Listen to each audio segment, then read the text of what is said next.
ونصلي على رسوله الكريم أما بعد فأعوذ بالله من الشيطان الرجيم بسم الله الرحمن الرحيم ولله على الناس حج البيت من استطاع إليه سبيلا آمنت بالله صدق الله مولانا العظيم وصدق رسوله النبي الكريم ونحن على ذلك من الشاهدين والشاكرين والحمد للہ رب العالمین۔ میرے محترم بزرگوں، بھائیوں اور دوستوں، رمضان المبارک کا مقدس اور محترم مہینہ گزر چکا اور یہ شوال کا بابرکت مہینہ شروع ہو چکا۔ یوں سمجھ لیجیے کہ شوال کا بابرکت مہینہ ان مبارک مہینوں میں شمار ہوتا ہے جن کو اللہ رب العزت نے اشہر حج کہا، یعنی حج کے مہینے قرار دیا، کیونکہ اللہ رب العزت نے ماہ شوال، ماہ ذی قعدہ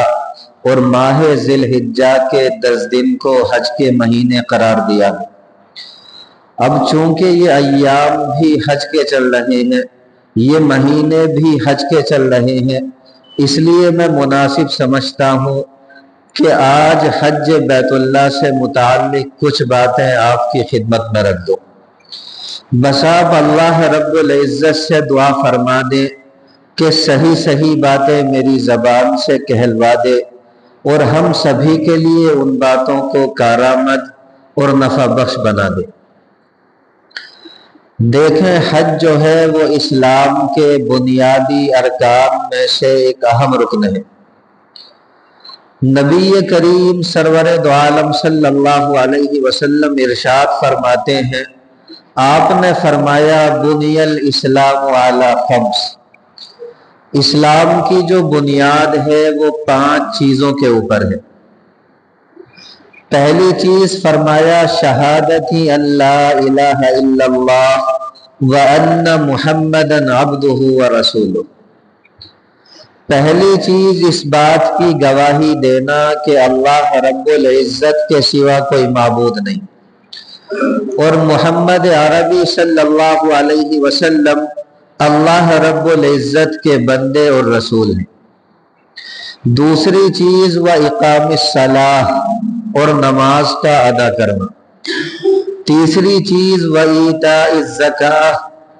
زکوٰۃ کا ادا کرنا۔ چوتھی چیز والحج، اور حج بیت اللہ کا ادا کرنا۔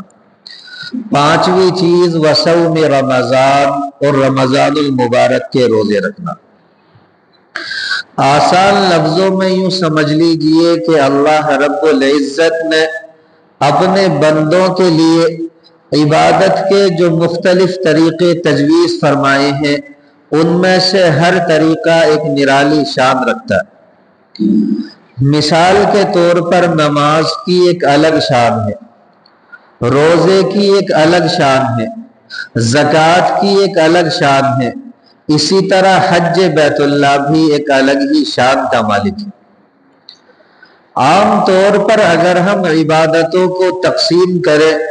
تو میرے عزیز بھائیوں، عبادتیں 3 حصوں پر تقسیم ہوتی ہیں، عبادتیں 3 حصوں پر منقسم ہوتی ہیں۔ ایک ہوتی ہیں عبادات بدنیہ، یعنی ایسی عبادتیں جن کا تعلق انسان کے بدن سے ہوتا ہے، یعنی ان کی ادائیگی انسان کے بدن کے ذریعے سے ہوتی ہے، جیسے نماز، یہ بدنی عبادت ہے۔ اور دوسری عبادتیں ہوتی ہیں عبادات مالیہ، یعنی ایسی عبادتیں کہ جن کے اندر انسان کے بدن کو دخل نہیں ہوتا، بلکہ ان کے اندر تو انسان کا مال خرچ ہوتا ہے، انسان کے پیسے خرچ ہوتے ہیں، جیسے زکوٰۃ اور قربانی، یہ مالی عبادت ہے۔ اور تیسری قسم کی عبادات وہ ہیں جو بدنی بھی ہیں اور مالی بھی ہیں، یعنی ان کے اندر انسان کے بدن کو بھی دخل ہوتا ہے اور ساتھ ساتھ انسان کے پیسے بھی خرچ ہوتے ہیں، جیسے یہ حج کی عبادت، یہ بدنی بھی ہے اور مالی بھی ہے، یعنی اس عبادت کے اندر انسان کو بدن سے بھی محنت کرنی پڑتی ہے اور ساتھ ساتھ انسان کے پیسے بھی خرچ ہوتے، اس لیے کہا گیا ہے کہ حج کی عبادت بدن اور مال دونوں سے مرکب ہے۔ اور اس حج کی عبادت کے اندر میرے پیارے بھائیوں ایک عاشقانہ شان پائی جاتی، کیونکہ اللہ رب العزت نے اس حج کی عبادت کے اندر ایسے ایسے ارکان رکھے ہیں جن کے ذریعے سے اللہ رب العزت کے ساتھ عشق و محبت کا اظہار ہوتا۔ مثال کے طور پر دیکھیں، جب یہ حج کی عبادت شروع ہوتی ہے تو سب سے پہلے احرام باندھا جاتا ہے۔ عام طور پر ہم لوگ یہ سمجھتے ہیں کہ محض ان دو چادروں کے باندھ لینے کا نام احرام ہے، جبکہ ایسا نہیں، بلکہ احرام کے معنی آتے ہیں بہت سی چیزوں کو اپنے اوپر حرام کر لینا۔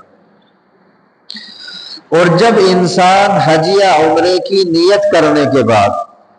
جب انسان حج یا عمرے کا ارادہ کرنے کے بعد تلبیہ پڑھ لیتا ہے تو یوں سمجھ لیجئے کہ اس کے اوپر بہت ساری چیزیں حرام ہو جاتی، یعنی اب وہ سلا ہوا کپڑا نہیں پہن سکتا،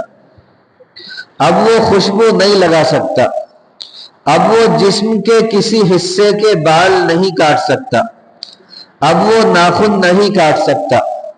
اور تو اور اپنی بیوی کے ساتھ نفسانی خواہش جس کا پورا کرنا جائز بھی ہے اس کو بھی پورا نہیں کر سکتا۔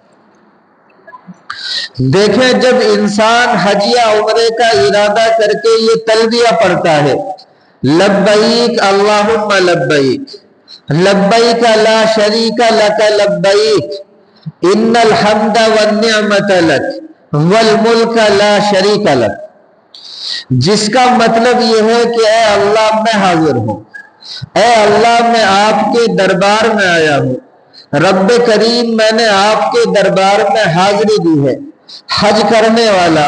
اسی طرح عمرہ کرنے والا یہ جملہ کیوں کہتا ہے لبیک، اے اللہ میں آپ کے دربار میں آیا؟ اس لیے کہ دیکھیں، جب حضرت ابراہیم علیہ السلام نے بیت اللہ شریف کو تعمیر فرمایا، اللہ رب العزت نے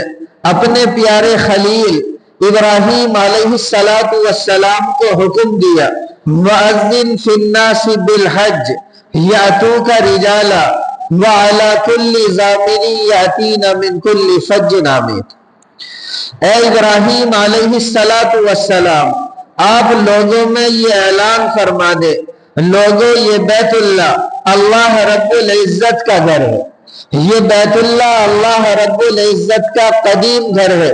تم یہاں حج بیت اللہ کے لیے آؤ، تم یہاں اللہ رب العزت کی عبادت کے لیے آؤ،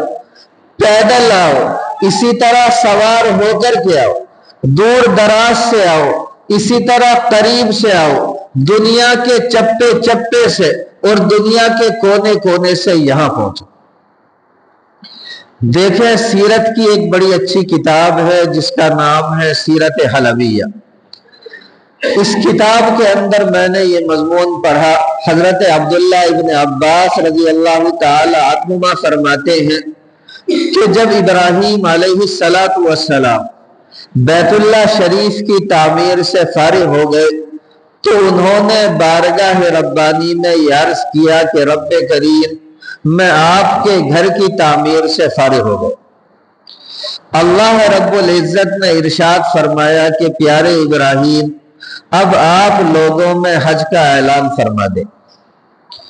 ابراہیم علیہ السلام نے عرض کیا کہ رب کریم،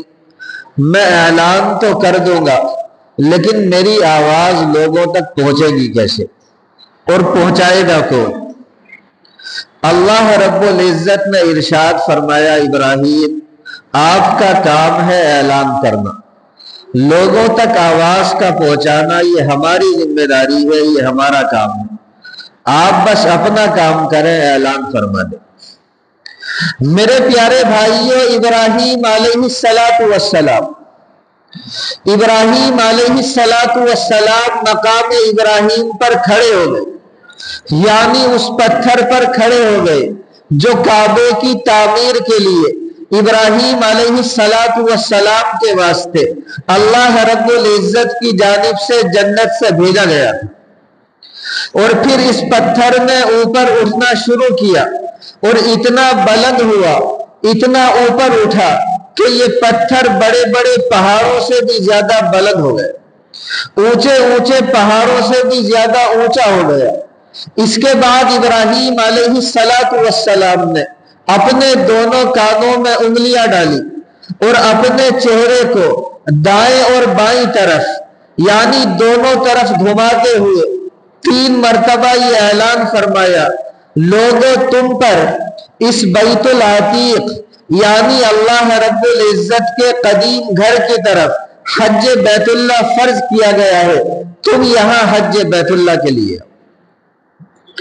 یہ اعلان میرے پیارے بھائیوں ابراہیم علیہ السلام نے آج سے 5000 سالوں پہلے کیا تھا، لیکن آج بھی جب کوئی بندہ حج کا ارادہ کرتا ہے، اسی طرح عمرے کا ارادہ کرتا ہے، تو وہ در حقیقت ابراہیم علیہ السلام کے اسی اعلان کا جواب دیتے ہوئے کہتا ہے، لبیک، اے اللہ ہم آپ کے دربار میں آئے، اے اللہ میں آپ کے دربار میں آیا ہوں، اللہم لبیک، رب کریم میں آپ کے نبی کی پکار پہ آیا ہوں، میں آپ کے خلیل کی دعوت پہ آیا ہوں۔ اور جس وقت بندے نے میرے عزیز بھائیوں یہ کلمات کہہ دیے، یہ تلبیہ پڑھ لی، یوں سمجھ لیجئے کہ اسی وقت سے اس کے اوپر احرام کی پابندیاں شروع ہو گئی۔ اب وہ سلا ہوا کپڑا نہیں پہن سکتا، اب وہ خوشبو نہیں لگا سکتا، اب وہ جسم کے کسی حصے کے بال نہیں کاٹ سکتا، اپنے ناخن نہیں کاٹ سکتا، اپنی بیوی کے ساتھ جائز نفسانی خواہش کو بھی پورا نہیں کر سکتا۔ گویا یوں کہہ لیجئے کہ اللہ رب العزت کی ایک پکار پر اللہ رب العزت کے ایک پیارے بندے نے اللہ رب العزت کی محبت میں دنیا کے سارے آرام کو ٹھوکر مار دی، دنیا کی ساری راحتوں کو ٹھوکر مار دی۔ اب تک وہ سلے ہوئے کپڑے پہنا کرتا تھا، لیکن اب اللہ رب العزت کی محبت میں صرف 2 چادریں پہنے نظر آ رہا۔ اور سچی بات یہ ہے میرے پیارے بھائیوں، یہ جو احرام ہے یہ ہمیں کفن کی بھی یاد دلاتا ہے، یہ بھی احساس دلاتا ہے کہ اے انسان، ایک وقت وہ بھی آنے والا ہے جب تو اس دنیا سے جا رہا ہوگا، اس وقت جو تیرا لباس ہوگا وہ یہی لباس ہوگا۔ تو میرے پیارے بھائیوں، ہمیں اس سے عبرت اور نصیحت حاصل کرنے کی بھی ضرورت ہے۔ اس کے بعد دیکھیں، جب حج بیت اللہ کرنے والا یا عمرے کا ارادہ کرنے والا مطاف میں پہنچتا ہے تو بیت اللہ شریف کے قریب جاتا ہے اور وہاں جا کر کے بیت اللہ شریف کا طواف کرنا شروع کر دیتا ہے۔ اور اس طواف کے اندر بھی یوں سمجھ لیجئے کہ اللہ رب العزت نے ایک عاشقانہ شان رکھی ہے۔ دیکھیں، جس طرح ایک عاشق اپنے محبوب کے گھر کے گرد چکر لگاتا ہے، اسی طرح یہ اللہ رب العزت کا بندہ اللہ رب العزت کی محبت میں اللہ رب العزت کے گھر کے گرد چکر لگا رہا ہے۔ اور یہ چکر لگانا، یہ طواف کرنا، یہ اللہ رب العزت کو اس قدر پسند ہے، اتنا محبوب ہے، اتنا پیارا ہے کہ اللہ رب العزت ایک ایک قدم پر ایک گناہ معاف فرماتے ہیں اور ایک درجہ بلند فرماتے ہیں۔ اور جن حضرات کو میرے عزیز بھائیو اللہ رب العزت نے